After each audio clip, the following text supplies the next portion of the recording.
Hosadiganta digital ಸುದ್ದಿವಾಹಿನಿಯ ರೇಷ್ಮೆ ರಾಜನೀತಿ ರಾಜಕೀಯ ವಿಶ್ಲೇಷಣೆಗೆ ವೀಕ್ಷಕರಿಗೆಲ್ಲರಿಗೂ ಆತ್ಮೀಯವಾದ ಸ್ವಾಗತ. ದ ಡೇ ಆಫ್ಟರ್ ಅನ್ನೋ ಒಂದು ಪದ ಬಳಕೆ ಇಂಗ್ಲೀಷ್ ಭಾಷೆಯಲ್ಲಿದೆ. ಅಂದರೆ ಒಂದು ಪ್ರಚಂಡ ಘಟನೆ ನಡೆದ ಮೇಲೆ, ಪ್ರಚಂಡ ವಿದ್ಯಮಾನ ನಡೆದ ಮೇಲೆ ಮರುದಿನದ ಬೆಳಗ್ಗೆ ಹೇಗಿರುತ್ತೆ. ಜೂನ್ 4 ಅಂಥ ಒಂದು ಐತಿಹಾಸಿಕ ದಿನವಾಗಿತ್ತು. ಭಾರತದ 97 ಕೋಟಿ ಮತದಾರರ ಪೈಕಿ 64 ಕೋಟಿ ಮತದಾರರು ಮತ ಚಲಾಯಿಸಿಬಿಟ್ಟು ತಮ್ಮ ಅಭಿಪ್ರಾಯವನ್ನು ಪ್ರಕಟಿಸಿದರು. ಅವರ ಮತದಾರರ ತೀರ್ಪೇನು ಅಂತ ಗೊತ್ತಾಗಿದ್ದು ನಿನ್ನೆ. ಆ ಮತ ಎಣಿಕೆಯ 18ನೇ ಲೋಕಸಭಾ ಚುನಾವಣೆಯ ಮತ ಎಣಿಕೆಯ ದಿನವಾದ ನಿನ್ನೆ ಅನೇಕ ಅಚ್ಚರಿಗಳು ಹೊರಹೊಮ್ಮಿದವು, ಅನೇಕ ವಿಸ್ಮಯಗಳು ಸ್ಫೋಟಗೊಂಡವು. ಯಾರೂ ನಿರೀಕ್ಷಿಸದಂಥ ಫಲಿತಾಂಶ ಬಂತು. ಅದರ ನಿರೀಕ್ಷೆಯಂತೆ ಯಾರು ಗೆಲ್ಲಬೇಕಾಗಿತ್ತು ಅವ್ರು ಗೆದ್ದರು, ಯಾರು ಸೋಲ್ಬಹುದು ಅಂತ ಅಂದ್ಕೊಂಡಿದ್ದು ಅವ್ರು ಸೋತರು ನಿಜ. ಆದರೆ ಈ ಸೋಲು ಮತ್ತು ಗೆಲುವಿನ ಪ್ರಮಾಣ ಯಾವ ರೀತಿ ಇತ್ತು ಅಂತಂದರೆ, ನಿನ್ನೆ ದಿನವಿಡೀ ಸಾಮಾಜಿಕ ಜಾಲತಾಣದಲ್ಲಿ ಒಂದು ಅದ್ಭುತವಾದ ಒಂದು ವ್ಯಾಖ್ಯಾನ ಹರಿದಾಡ್ತು. ಅದೇನು ಅಂತಂದರೆ, people of this country are going to remember this result for a long time to come, because victory, we got a victory that feels like defeat, a defeat that feels like victory ಅಂತ.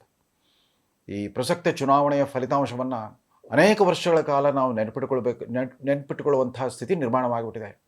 ಯಾಕಂದರೆ ಇಲ್ಲಿ ಗೆಲುವು ಸೋಲಿನ ಥರ ಭಾಸವಾಗ್ತಾ ಇದೆ, ಇಲ್ಲಿನ ಸೋಲು ಗೆಲುವಿನಂತೆ ಭಾಸವಾಗ್ತಾ ಇದೆ. ಗೆದ್ದವ್ರಿಗೆ ಸೋಲಿನ ಭಾವನೆ ಇದೆ, ಸೋತವರಿಗೆ ಗೆದ್ದ ಭಾವನೆ ಇದೆ. ಇಲ್ಲಿ ಎರಡು ಪ್ರತಿಸ್ಪರ್ಧಿ ಮೈತ್ರಿಕೂಟಗಳ ಸಂಘರ್ಷ ನಡೀತು. ಒಂದು NDA ಮೈತ್ರಿಕೂಟ, ಪ್ರಧಾನಿ ನರೇಂದ್ರ ಮೋದಿಯವರ ನೇತೃತ್ವದ ಭಾರತೀಯ ಜನತಾ ಪಕ್ಷದ ನೇತೃತ್ವದ NDA ಮೈತ್ರಿಕೂಟ, ಮತ್ತೊಂದು ಕಡೆ ಕಾಂಗ್ರೆಸ್ನ ರಾಹುಲ್ ಗಾಂಧಿ ನೇತೃತ್ವದ ಇಂಡಿಯಾ ಮೈತ್ರಿಕೂಟ. ಇವೆರಡರ ನಡುವೆ ಸಂಘರ್ಷ ನಡೀತು. ಕೊನೆಗೆ ಫಲಿತಾಂಶ ಬಂದಾಗ NDA ಮೈತ್ರಿಕೂಟಕ್ಕೆ 292 ಸ್ಥಾನ, ಇಂಡಿ ಮೈತ್ರಿಕೂಟಕ್ಕೆ 234 ಸ್ಥಾನ ಬಂತು ನಿಜ. ಅಂದರೆ NDA ಮೈತ್ರಿಕೂಟಕ್ಕೆ ಮತ್ತೊಮ್ಮೆ ಸರ್ಕಾರ ರಚಿಸಲಿಕ್ಕೆ ಅನುಕೂಲವಾಗಬಲ್ಲ ಒಂದು ನಿಚ್ಚಳ ಬಹುಮತ ಬಂತು, ಒಂದು ಸರಳ ಬಹುಮತ ಬಂತು. ಆದರೆ ಅದೇ ರೀತಿ ಇಂಡಿಯಾ ಮೈತ್ರಿಕೂಟ ಕಳೆದ 10 ವರ್ಷಗಳಿಂದ ಹೆಚ್ಚು ಕಡಿಮೆ ಛಿದ್ರಗೊಂಡಿದ್ದ, ಆಮೇಲೆ ಒಟ್ಟಾದಾಗಲೂ ಕೂಡ ಪ್ರತಿ ಚುನಾವಣೆಯನ್ನು ನೆಲಕಚ್ಚುತ್ತಾ ಬಂದಿದ್ದ ಇಂಡಿಯಾ ಮೈತ್ರಿಕೂಟ ಏಕ್ದಮ್ ಚೇತರಿಸ್ಕೊಂಡ್ಬಿಟ್ಟು 233ರ ಗಡಿಗೆ ಬಂದು ತಲುಪಿತು. ಅದೇ ರೀತಿ ಇದುವರೆಗೂ ಕಳೆದ 2 ಲೋಕಸಭಾ ಚುನಾವಣೆಗಳಲ್ಲಿ ಪ್ರಧಾನಿ ನರೇಂದ್ರ ಮೋದಿಯವರ ನೇತೃತ್ವದಲ್ಲಿ ಒಮ್ಮೆ 292 ಸೀಟುಗಳ ಗೆಲುವು, ಮತ್ತೊಮ್ಮೆ 303 ಸೀಟುಗಳ ಗೆಲುವು. ಅಂದರೆ ತನ್ನ ಸ್ವಂತ ಬಲದಿಂದಲೇ ನಿಚ್ಚಳ ಬಹುಮತ ಪಡೆದುಕೊಂಡು ಅಧಿಕಾರ ರಚಿಸಿದ್ದ ಭಾರತೀಯ ಜನತಾ ಪಕ್ಷಕ್ಕೆ ತೀವ್ರವಾದ ಆಘಾತವಾಯಿತು. ಸುಮಾರು 63 ಸೀಟುಗಳ ನಷ್ಟವಾಗಿ 240 ಸ್ಥಾನ ಪಡೆದಿದೆ. ಅಂದರೆ ನರೇಂದ್ರ ಮೋದಿಯವರ ನೇತೃತ್ವದಲ್ಲಿ 3ನೇ ಬಾರಿಗೆ ಲೋಕಸಭಾ ಚುನಾವಣಾ ಸಮರವನ್ನು ಎದುರಿಸಿದಾಗ ಭಾರತೀಯ ಜನತಾ ಪಕ್ಷಕ್ಕೆ ತನ್ನ ಸ್ವಂತ ಬಲದಿಂದ 240 ಸೀಟ್ಗಳು ಬಂದಿದೆ. ಅಂದರೆ ಕನಿಷ್ಠ ಬಹುಮತ 272ಕ್ಕೆ 32 ಸೀಟುಗಳ ಕೊರತೆ ಉಂಟಾಗಿದೆ. ಕಳೆದ ಬಾರಿಯ ಗಳಿಕೆಗೆ ಹೋಲಿಸಿದರೆ 63 ಸೀಟುಗಳ ನಷ್ಟವಾಯಿತು. ಅದೇ ರೀತಿ ಕಾಂಗ್ರೆಸ್ ಪಕ್ಷ ಒಮ್ಮೆ 44 ಸೀಟು, ಮತ್ತೊಮ್ಮೆ 2019ರಲ್ಲಿ ಕೇವಲ 52 ಸೀಟ್ ಪಡೆದಿದ್ದ ಕಾಂಗ್ರೆಸ್ ಪಕ್ಷಕ್ಕೆ ಇದೀಗ 99 ಸೀಟ್ಗಳು ಬಂದಿದೆ. ಅಂದರೆ ಸುಮಾರು 47 ಸೀಟುಗಳ ಗಳಿಕೆಯಾಗಿದೆ, ಹೆಚ್ಚುವರಿಯಾಗಿದೆ. ಆದರೂ ಕೂಡ ಯಾರಿಗೂ ನಿಚ್ಚಳ ಬಹುಮತವಿಲ್ಲದಂಥ ಹಂಗ್ ಪಾರ್ಲಿಮೆಂಟ್ ಸೃಷ್ಟಿಯಾಗುತ್ತೇನೋ ಅನ್ನೋ ಆತಂಕ ಇತ್ತು. ಆದರೆ ಇವೆರಡೂ ಕೂಡ ಚುನಾವಣಾ ಪೂರ್ವ ಮೈತ್ರಿಕೂಟಗಳಾಗಿದ್ದರಿಂದ ಆ ರೀತಿಯ ಸಾಧ್ಯತೆಯನ್ನು ನಾವು ಒಪ್ಕೊಳ್ಳಿಕ್ಕೆ ಕಷ್ಟ. ಇವತ್ತು ಸಂಜೆ ಅಷ್ಟೊತ್ತಿಗೆ ಅಲ್ಲಿ ದಿಲ್ಲಿಯ ಚಿತ್ರಣ ನಿಚ್ಚಳವಾಗಬಹುದು. NDA ಮೈತ್ರಿಕೂಟ ಸರ್ಕಾರ ರಚಿಸುವ ತನ್ನ ಹಕ್ಕನ್ನು ರಾಷ್ಟ್ರಪತಿಯವರ ಎದುರಿಗೆ ಮಂಡಿಸೋ ಸಾಧ್ಯತೆ ಇದೆ. ಇಲ್ಲಿ ವಿಶೇಷ ಏನು ಅಂತಂದರೆ, ಪ್ರಜಾಪ್ರಭುತ್ವಕ್ಕಿರೋ ಒಂದು ಶಕ್ತಿ. ಅಂದರೆ 5 ವರ್ಷಗಳ ಕಾಲ ತನ್ನ ಪಾಡಿಗೆ ತಾನು ಬದುಕಿರೋ ಜನಸಾಮಾನ್ಯ, ಈ ಭಾರತದ ಬಡ ಶ್ರೀಮಂತ ಮಧ್ಯಮ ವರ್ಗದ ಮತದಾರ ಯಾರಿದ್ದಾರೆ, 5 ವರ್ಷಕ್ಕೊಮ್ಮೆ ತಮಗೆ ಅವಕಾಶ ಸಿಕ್ಕಾಗಲೆಲ್ಲ ಎಷ್ಟು ವಿಸ್ಮಯಕಾರಕ ರೀತಿಯಲ್ಲಿ ತಮ್ಮ ಅಧಿಕಾರವನ್ನು ಚಲಾಯಿಸ್ತಾರೆ. ಅಧಿಕಾರಸ್ಥ ರಾಜಕಾರಣಿಗಳೆಲ್ಲ ದಿಗ್ಭ್ರಮೆಗೊಳ್ಳುವ ರೀತಿಯಲ್ಲಿ ಅವರು ತಮ್ಮ ಅಭಿಪ್ರಾಯವನ್ನು ಪ್ರಕಟಿಸ್ತಾರೆ. ಉಳಿದಂತೆ ಅವರಿಗೆ ಮಾತಾಡುವಷ್ಟು ಶಕ್ತಿ ಇಲ್ಲ, ಮಾತಾಡಬೇಕು ಅಂದರೂ ಕೂಡ ಆ ಧೈರ್ಯ ಇಲ್ಲ, ಅಥವಾ ಮಾತಾಡಿದರೂ ಏನು ಅಪಾಯ ಕಾದಿದೆ ಅನ್ನೋ ಆತಂಕ ಯಾವಾಗಲೂ ಅವ್ರನ್ನ ಕಾಡ್ತಾನೆ ಇರುತ್ತೆ. ಹೀಗಾಗಿ ಇದೇ ಮೊದಲ ಬಾರಿಗೆ ಪ್ರಕಟಗೊಂಡಿರೋ ಈ ಫಲಿತಾಂಶ ಕೇವಲ 3 ದಿನಗಳ ಮುಂಚೆ ಪ್ರಕಟವಾಗಿದ್ದ ಎಕ್ಸಿಟ್ ಪೋಲ್ಗಳು, ಮತಗಟ್ಟೆ ಸಮೀಕ್ಷೆಗಳೆಲ್ಲವನ್ನು ಕೂಡ ಬುಡಮೇಲು ಮಾಡಿಬಿಟ್ಟಿವೆ. ಅಂದರೆ ಪ್ರತ್ಯಕ್ಷ ಫಲಿತಾಂಶ ಮತಗಟ್ಟೆ ಫಲಿತಾಂಶದ ನಿರೀಕ್ಷೆಗಳೆಲ್ಲ ಸುಳ್ಳಾಗಿಸ್ಬಿಟ್ಟಿದೆ.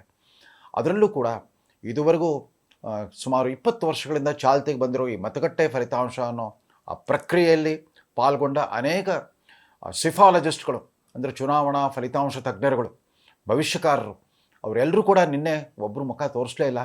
ಅವ್ರ ಪೈಕಿ ಒಬ್ಬರು ಅತ್ಯಂತ ಹಿಂದಿನ ಚುನಾವಣೆವರೆಗೂ, ಅಂದರೆ ಕರ್ನಾಟಕದ ಅಸೆಂಬ್ಲಿ ಚುನಾವಣೆಯಲ್ಲೂ ಕೂಡ ತುಂಬ ನಿಖರವಾಗಿ ಭವಿಷ್ಯ ನುಡಿದಿದ್ದ ಒಬ್ಬ ತಜ್ಞರು ಕೂಡ ನಿನ್ನೆ ವಿಷಾದದಿಂದ ಕಣ್ಣೀರು ಹಾಕಿಬಿಟ್ರು. ತನ್ನ ಊಹೆ ಎಷ್ಟು ತಪ್ಪಾಗಿಬಿಡ್ತಲ್ಲ, ತನ್ನ ಲೆಕ್ಕಾಚಾರ ಉಲ್ಟಾ ಪಲ್ಟಾ ಆಯ್ತಲ್ಲ ಅಂತಂದ್ಬಿಟ್ಟು ಟೆಲಿವಿಷನ್ ತೆರೆ ಮೇಲೆ, ಒಂದು ಸುದ್ದಿ ವಾಹಿನಿಯ ತೆರೆ ಮೇಲೆ ಕಣ್ಣೀರು ಹಾಕಿಬಿಟ್ರು. ಆ ಸ್ಟುಡಿಯೋದಲ್ಲಿ ಕಣ್ಣೀರು ಹಾಕಿದ್ದನ್ನು ನಾವು ನೋಡಿದ್ದೇವೆ. ಅಂದರೆ ಇನ್ನು ಮುಂದೆ ರಾಜಕೀಯ ವಿಮರ್ಶಕರು, ವಿಶ್ಲೇಷಕರು ಮತ್ತು ಚುನಾವಣಾ ಭವಿಷ್ಯಕಾರರು ಕೂಡ ಜನರ ಮನೋಭೂಮಿಕೆ, ಈ ರಾಷ್ಟ್ರದ ಜನರ ಮನೋಭೂಮಿಕೆಯ ಒಳಸುಡಿಯನ್ನು ಸೂಕ್ಷ್ಮವಾಗಿ ಅರ್ಥಕೊಳ್ಬೇಕು. ಇನ್ನೂ ಪರಿಶ್ರಮ ಪಟ್ಟು ಅದನ್ನು ಅರ್ಥ ಮಾಡ್ಕೊಳ್ಳೋ ಪ್ರಯತ್ನ ಮಾಡಬೇಕು. ನಮ್ಮ ಬಡವರಾಗಲಿ ಅಥವಾ ಅರೆಶಿಕ್ಷಿತರಾಗಲಿ, ಅವ್ರಿಗೆ ಶಿಕ್ಷಣವಿಲ್ಲದೆ ಇದ್ದರೂ ಕೂಡ, ಶ್ರೀಮಂತಿಕೆ ಇಲ್ಲದೆ ಇದ್ದರೂ ಕೂಡ ಒಂದು ರಾಜಕೀಯ ಪ್ರಜ್ಞೆ ಇದೆ, ಪ್ರಜಾಪ್ರಭುತ್ವದ ಬಗ್ಗೆ ಕಾಳಜಿ ಇದೆ, ಪ್ರಜಾಪ್ರಭುತ್ವದ ಶಕ್ತಿ ಏನು ಅಂತ ತಮಗೆ ಗೊತ್ತಿದೆ.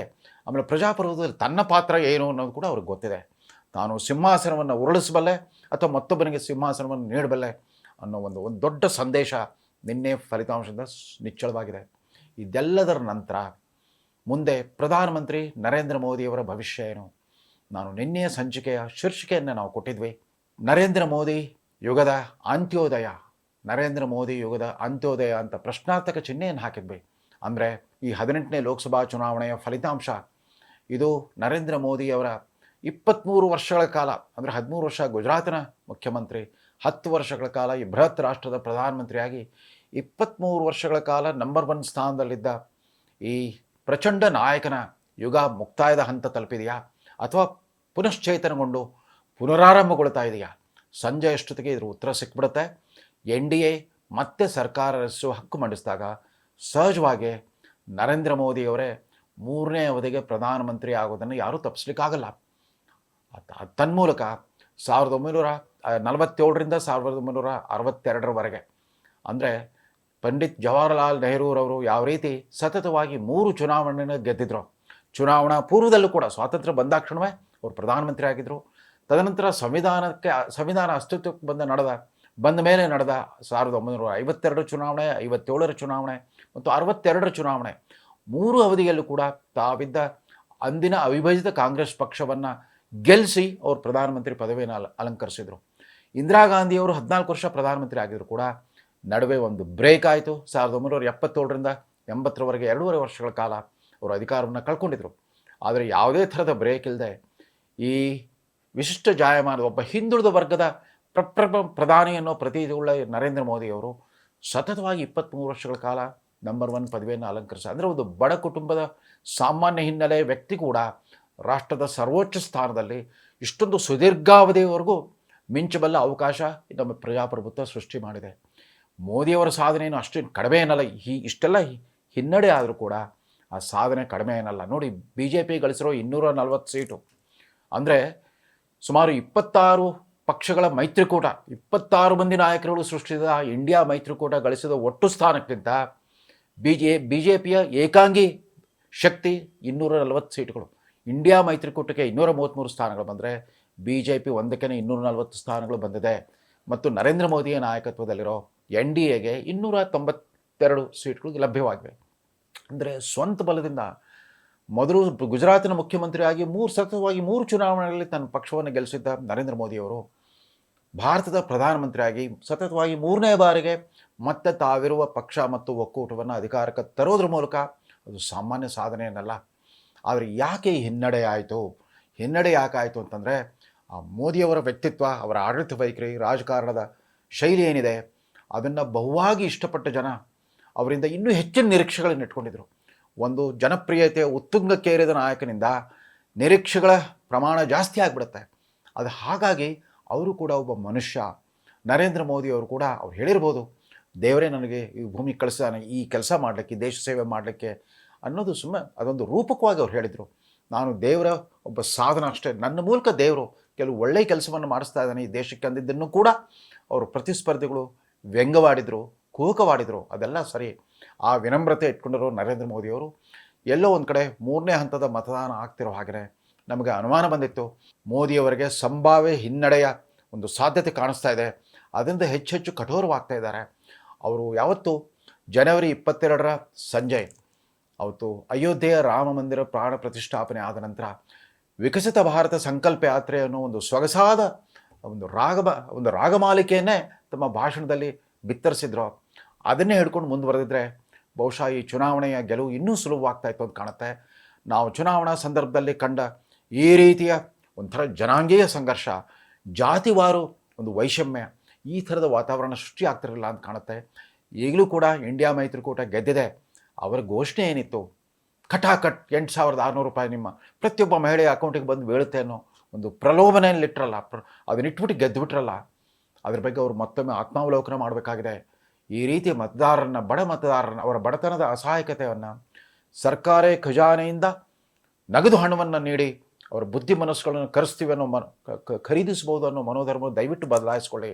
ಯಾಕಂದರೆ ಈ ರೀತಿ ಮಾಡಿ ಗೆದ್ದು ಬಂದ ರಾಜ ಮಹಾರಾಜಗಳು ಉರುಳು ಹೋಗಿದ್ದಾರೆ ಈ ಚುನಾವಣೆಯಲ್ಲಿ. ಆಂಧ್ರ ಪ್ರದೇಶದ ಮುಖ್ಯಮಂತ್ರಿ ಮತ್ತು ತೆಲಂಗಾಣದ ನಿಕಟಪೂರ್ವ ಮುಖ್ಯಮಂತ್ರಿ ಅವರು ಕರ್ನಾಟಕಕ್ಕಿಂತ ಹೆಚ್ಚು ಧಾರಾಳವಾಗಿ ಈ ಥರ ಹಣ ಹಂಚಿಕೆ ಮಾಡ್ತಾ ಹೋಗಿದ್ರು ತಮ್ಮ ಸ್ಥಾನಬದ್ಧತೆ ಮಾಡ್ಕೊಳ್ಳೋಕೆ. ಅವರೆಲ್ಲ ಮಣ್ಣು ಮುಕ್ಕಿದ್ದಾರೆ, ಅದನ್ನು ಮರಿಬಾರದು. ನಿನ್ನೆ ಚುನಾವಣೆಯಲ್ಲಿ ಆಂಧ್ರ ಪ್ರದೇಶದ ಮುಖ್ಯಮಂತ್ರಿ ಜಗನ್ ರೆಡ್ಡಿ ಅವರಿಗೆ ಹೀನಾಯವಾದ ಸೋಲಾಗಿದೆ. ಅವರು ಕರ್ನಾಟಕಕ್ಕಿಂತ ಈ ಇಂಡಿ ಮೈತ್ರಿಕೂಟ ಅಥವಾ ಕಾಂಗ್ರೆಸ್ ಪ್ರಣಾಳಿಕೆಗಿಂತ ಹೆಚ್ಚು ಧಾರಾಳವಾದ ಕೊಡುಗೆಗಳನ್ನು ಕೊಡ್ತಾ ಬಂದಿದ್ದರು. ಜನ ಅವ್ರನ್ನ ಒಪ್ಕೊಳ್ಳಿಲ್ಲ, ನೆಲಕ್ಕೆ ಬೀಳಿಸಿದ್ದಾರೆ. ಆಮೇಲೆ ಕರ್ನಾಟಕದಲ್ಲೇ ಕೂಡ ಸಿದ್ದರಾಮಯ್ಯನವರ ಸರ್ಕಾರ ನಾವು 5 ಗ್ಯಾರಂಟಿಗಳು ಕೊಟ್ಟಿದ್ದೇವೆ, ಈ ಬಡ ಮತದಾರರಲ್ಲಿ ನಾವು ಋಣದಲ್ಲಿದ್ದೇವೆ ಅಂತ ಅಂದ್ಕೊಂಡಿದ್ರು. ಆದರೂ ಕೂಡ ಕರ್ನಾಟಕದಲ್ಲಿ ಮತ್ತೆ NDA ಮೈತ್ರಿಕೂಟಕ್ಕೆ 19 ಸ್ಥಾನ, ಕಾಂಗ್ರೆಸ್ಗೆ 9 ಸ್ಥಾನ ಬಂದಿದೆ. ಅಂದರೆ ಕೇವಲ ಬಡವರನ್ನು ನಾವು ಭಿಕ್ಷುಕರ ಥರ ನೋಡೋ ದೃಷ್ಟಿಕೋನ ಬದಲಾಗಬೇಕು. ಯಾಕಂದರೆ ಇವರು ಬಡತನ ನಿವಾರಣೆ ಮಾಡಿದಷ್ಟು ಇವ್ರು ಹೆಂಗೆ ಶ್ರೀಮಂತರಾಗ್ತಾ ಇದ್ದಾರೆ. ಈ ಕೊಡುಗಳನ್ನು ಕೊಟ್ಟಿರೋ ರಾಜಕಾರಣಿಗಳು, ಮಂತ್ರಿಗಳು ಚುನಾವಣೆಯಿಂದ ಚುನಾವಣೆಗೆ ಕೊಟ್ಟಾಗ್ತಾ ಹೋಗ್ತಾ ಇದ್ದಾರೆ. ಅಂದರೆ ಬಡವರಾಗಿ ಉಳಿದಷ್ಟು ಇವರು ಶ್ರೀಮಂತಿಗೆ ಹೆಚ್ಚಾಗುತ್ತೆ ಅನ್ನೋ ಒಂದು ವಿಕಟ ವ್ಯಂಗ್ಯ ಈ ರೀತಿಯ ಆರ್ಥಿಕ ನೀತಿಗಳಲ್ಲಿದೆ. ಇರಲಿ, ನರೇಂದ್ರ ಮೋದಿಯವರ 3ನೇ ಅವಧಿ ಶುರುವಾಗೋ ಎಲ್ಲ ಲಕ್ಷಣಗಳು ಕಾಣಿಸ್ತಾ ಇರೋ ಈ ಸಂದರ್ಭದಲ್ಲಿ ಮೋದಿಯವರು ಕೂಡ ತಮ್ಮ ವೈಯಕ್ತಿಕ ಇದುವರೆಗಿನ ತಮ್ಮ 10 ವರ್ಷಗಳ ಆಳ್ವಿಕೆಯ ಅವಧಿಯಲ್ಲಿ ತಾವು ಮಾಡಿರಬಹುದಾದ ಪ್ರಮಾದಗಳ ಬಗ್ಗೆ ಅವರು ಖಂಡಿತವಾಗಿ ಆತ್ಮಾವಲೋಕನ ಮಾಡೇ ಮಾಡ್ತಾರೆ.